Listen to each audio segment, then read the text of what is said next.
नमस्कार। आज हामी युवल नोआ हरारीको निकै चर्चित किताब 21औं शताब्दीका लागि 21 पाठ यसका केही महत्त्वपूर्ण विचारहरूमा अलि गहिरिएर कुरा गर्दैछौँ।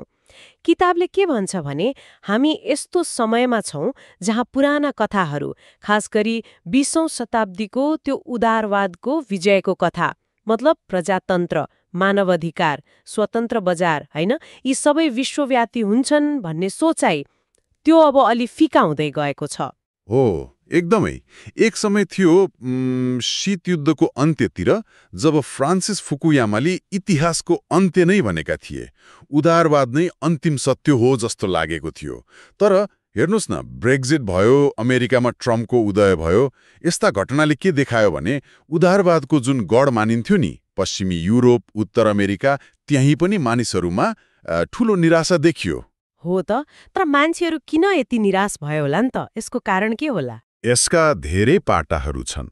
एउटा त कोही मानिसहरू त्यो पुरानो सामाजिक संरचना, आफ्नो जातीय वा राष्ट्रिय वा लैङ्गिक विशेषाधिकार छोड्न चाहँदैनन्, उनीहरूलाई त्यो परिवर्तन मन परेन। अनि अर्कोतिर ठूलो संख्यामा मानिसहरूलाई के लाग्यो भने यो उदारीकरण, भूमण्डलीकरण भनेको त ठूलो ठगी रहेछ। यसले त खालि सानो एउटा धनाढ्य वर्गलाई मात्रै फाइदा पुर्यायो, अरू त पछि परे। हो, यही निराशाको पृष्ठभूमिमा फेरि अर्को कुरा थपियो, सूचना प्रविधि मतलब इन्फोटेक र जैविक प्रविधि बायोटेक। यिनीहरूको जुन विकास भइराखेको छ, यसले त झन् अभूतपूर्व, पहिले कहिल्यै नसोचेका चुनौतीहरू ल्याइदियो। यो प्रविधिको कुरा अलि विस्तारमा गरौँ न। किताबमा एउटा तर्क छ जुन सुन्दा अलि डरलाग्दो पनि लाग्छ। आर्टिफिशियल इन्टेलिजेन्स, एआईले चाहिँ मान्छेको भावनालाई शेक्सपियर वा बियोन्सेले भन्दा पनि राम्रोसँग बुझ्न र म्यानिपुलेट गर्न सक्ने सम्भावना छ अरे।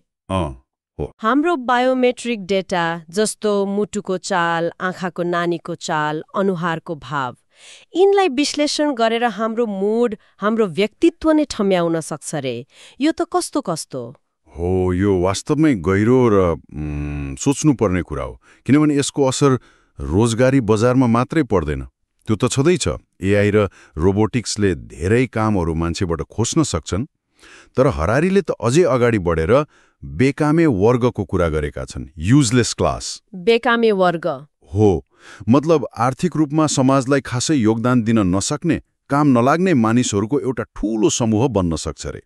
जस्तो 19औं शताब्दीमा यातायातका लागि इन्जिन आयो नि, गाडीहरू आए, त्यसपछि घोडाको के काम भएर बजारबाटै बाहिरिए, त्यस्तै हुन सक्छ भन्छन्। तर यो बेकामे वर्गको कुरा अलि बढी नै निराशावादी भएन र?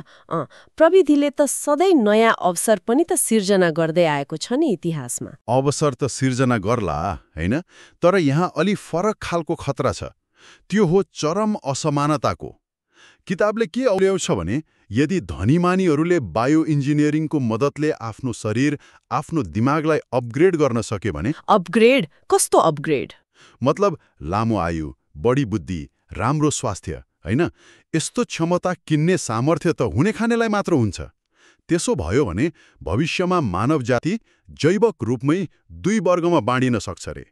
एउटा सुपर ह्युमनको सानो एलिट वर्ग, अर्को साधारण होमोसेपियन्सको विशाल निम्न वर्ग। ओहो, यो त साँच्चै डिस्टोपिया जस्तो पो सुनियो त। हो नि। अनि यस्तो अवस्था आयो भने जब आम मानिसहरूले आफ्नो आर्थिक महत्त्व र राजनैतिक शक्ति गुमाउँदै जान्छन्, तब राज्यले पनि उनीहरूको स्वास्थ्य, शिक्षा, कल्याणमा किन लगानी गर्ने भन्ने प्रश्न उठ्छ। राज्यको चासो नै हट्न सक्छ। यो त एकदमै गम्भीर चिन्ताको विषय रहेछ। त्यसो भए यसलाई नियन्त्रण गर्ने उपाय केही होला त? के सोचेको छ किताबले? यसमा एउटा एकदमै महत्त्वपूर्ण र केन्द्रीय प्रश्न उठ्छ।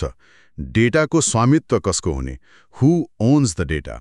किनभने जसले मानिसहरूको यो बायोमेट्रिक डेटा, व्यक्तिगत जानकारी नियन्त्रण गर्छ, उसले त मानिसको व्यवहार, विचार, यहाँसम्म कि भावनालाई समेत प्रभावित पार्न सक्छ। हो त। त्यसैले यो डेटा कसरी सङ्कलन गर्ने, कसले प्रयोग गर्ने, कसरी नियमन गर्ने भन्ने कुरा चाहिँ हाम्रो युगको सबैभन्दा महत्त्वपूर्ण राजनीतिक प्रश्न बन्न सक्छ भनेर हरारीले तर्क गरेका छन्। अनि अर्कोतिर यी ठूला विश्वव्यापी चुनौतीहरू छन् नि, जलवायु परिवर्तन, आणविक युद्धको खतरा, अनि यही प्राविधिक उथलपुथल, यिनीहरूलाई सामना गर्न के राष्ट्रवाद काफी छ त? हामीसँग विश्वव्यापी पर्यावरण छ, विश्वव्यापी अर्थतन्त्र छ, विश्वव्यापी विज्ञान छ। तर हाम्रो राजनीति त्यो चाहिँ अझै राष्ट्र राज्यको सिमानामै अल्झिरहेको छ। यो बेमेलले गर्दा समाधान खोज्न गाह्रो भएको हो कि? बिल्कुल। तपाईले एकदम सही ठाउँमा समात्नुभयो। किताबको मुख्य तर्कहरूमध्ये यो पनि एक हो। राष्ट्रवादले आफ्नो राष्ट्रको हित त हेर्ला, तर जलवायु परिवर्तन जस्तो समस्या त कुनै एक राष्ट्रले मात्रै समाधान गर्न सक्दैन नि, होइन र? सक्दैन। यसका लागि त विश्वव्यापी सहकार्य चाहियो। तर अहिलेको राजनीति ठिक उल्टो दिशातिर गइरहेको देखिन्छ।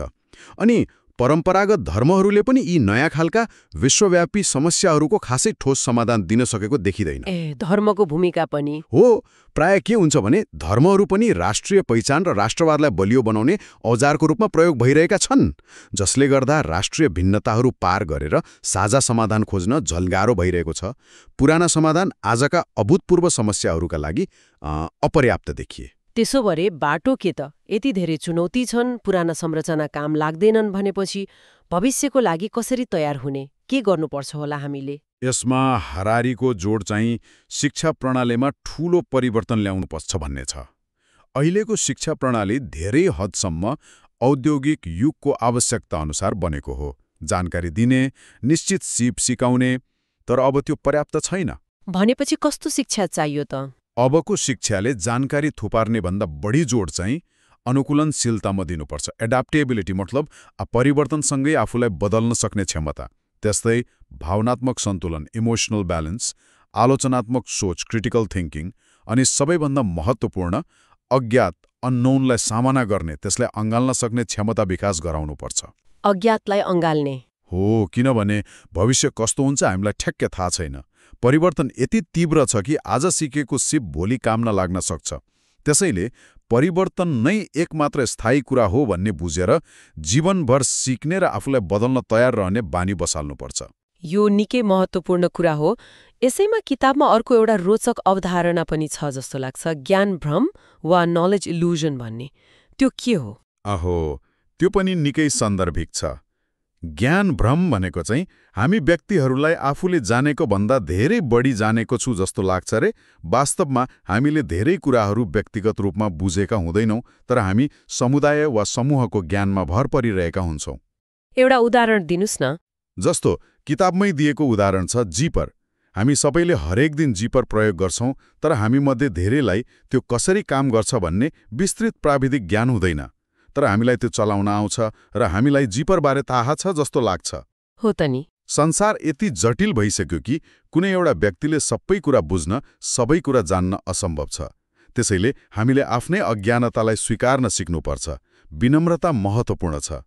अनि यस्तो अवस्थामा सत्य के हो पत्ता लगाउन गाह्रो हुँदा सत्य र करुणाप्रतिको प्रतिबद्धता, अनि सबैको दुःखलाई समान रूपमा हेर्ने दृष्टिकोण, समानता, यी कुराहरू झनै महत्त्वपूर्ण हुन्छन्। भनेपछि आजको यो हाम्रो छलफलबाट के देखिन्छ भने हामी साँच्चै नै एउटा निकै महत्त्वपूर्ण निर्णायक मोडमा उभिएका छौँ। पुराना उदारवादी कथाहरू फिक्का हुँदैछन्, प्रविधिले अभूतपूर्व अवसर र सँगसँगै डरलाग्दा खतराहरू पनि ल्याइरहेको छ। अनि हाम्रा पुराना राजनैतिक संरचना जस्तो राष्ट्र राज्य र विचारधाराहरू जस्तो राष्ट्रवाद वा परम्परागत धर्म, यी विश्वव्यापी चुनौतीहरूको सामना गर्न अपर्याप्त देखिँदैछन्। हो, निष्कर्षमा भन्नुपर्दा अवस्था जटिल छ। हामीले निरन्तर सिक्नुपर्नेछ, परिवर्तनलाई आत्मसात गर्नुपर्नेछ, अनुकूलन गर्नुपर्नेछ। अनि सायद मानव इतिहासमा पहिलो पटक हामीले साँच्चै नै विश्वव्यापी स्तरमा सोच्ने र सहकार्य गर्ने क्षमता विकास गर्नुपर्ने बेला आएको छ। व्यक्तिगत तहमा आत्मजागरुकता बढाउने कुरा जस्तै ध्यान वा अन्य अभ्यासबाट आफ्नो मनको कार्यशैली बुझ्ने, र सामाजिक तहमा यो डेटाको समितो जस्ता एकदमै पेचिला मुद्दाहरूलाई गम्भीरतापूर्वक सम्बोधन गर्ने आवश्यकता छ। एकदमै। अनि अन्त्यमा म एउटा प्रश्न श्रोताहरूलाई सोच्नका लागि छोड्न चाहन्छु, जुन मलाई पनि निकै घोत्लिन मन लागिरहेको छ। यदि भविष्यमा एल्गोरिदमहरूले हामीले आफूलाई बुझ्नुभन्दा राम्रोसँग हाम्रो भावना, हाम्रो इच्छा, हाम्रो कमजोरीहरू बुझ्न र त्यसलाई प्रभावित पार्न सक्ने भए भने त्यस्तो अवस्थामा व्यक्तिगत स्वतन्त्रता, आफ्नो छनोट, फ्री विल भन्ने कुराको अर्थ के रहला? हामीले कसरी आफ्नो स्वायत्तता कायम राख्ने होला र भविष्यमा एउटा अर्थपूर्ण जीवन कसरी जिउने होला? यो प्रश्नमा विचार गर्नु साँच्चै जरुरी देखिन्छ।